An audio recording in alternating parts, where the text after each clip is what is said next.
Hey everybody, long overdue for a Civic update. This is Civic number 1. We're going to walk you through that. This one is going to be the one that is going to be running the Global Time Attack event. There are 20 days left.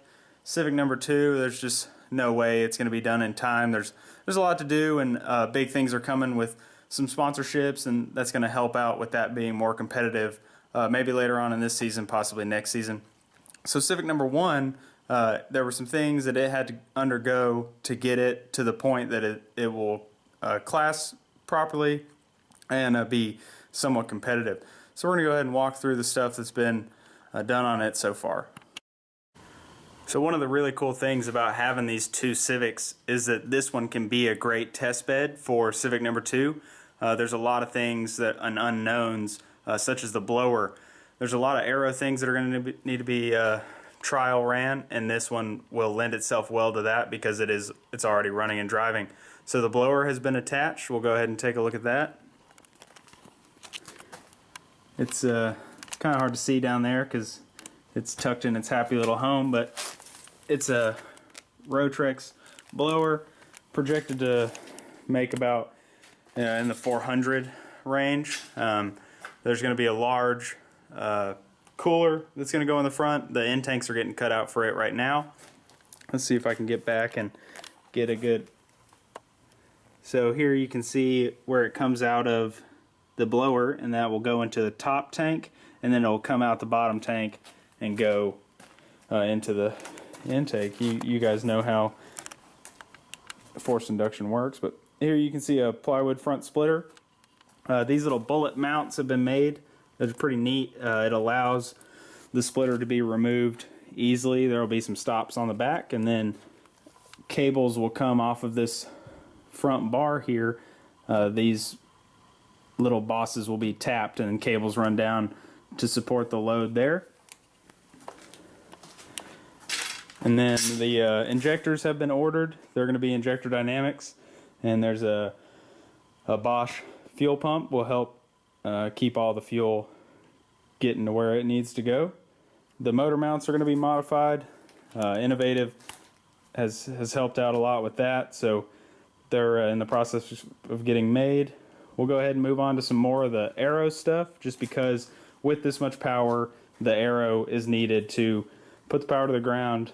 There's some Maxxis tires over there that are going to help everything hook up.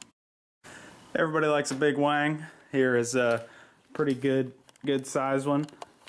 These are some aluminum mounts that have been made that actually come off of the factory hatch hinges, and then cable here to help strengthen everything up, and then these down bars come down. These are pins that can be removed, and then you can actually fold the hatch up with and fold the tailgate down, so you still retain functionality of those aspects of the car.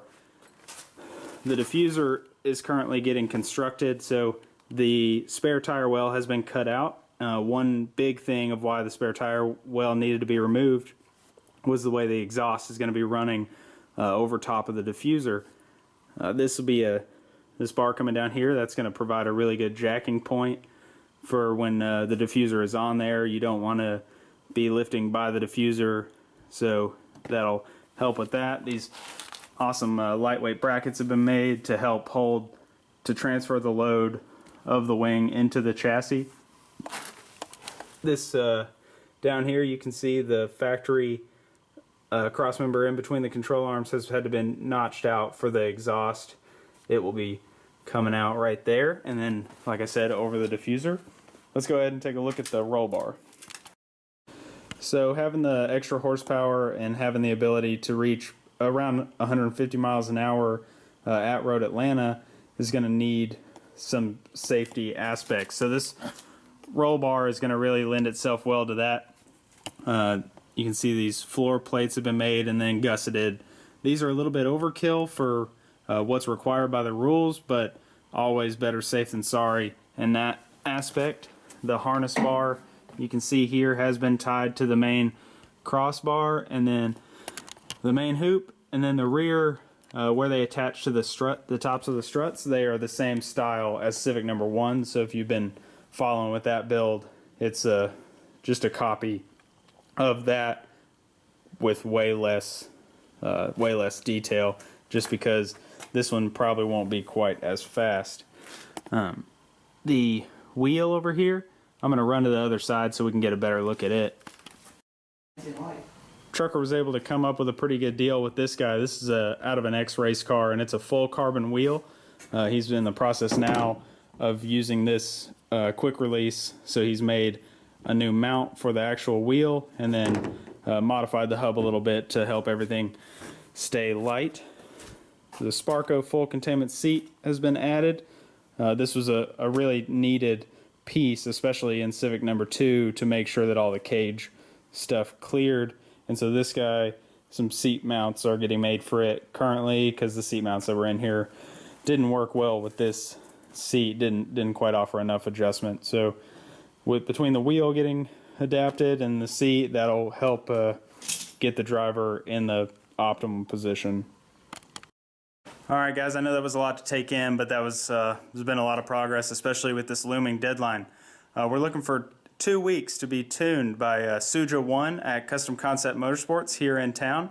That's going to be a big sigh of relief when we can get this thing making a lot of jam with that blower up there. So thank you guys. Don't forget, like, subscribe.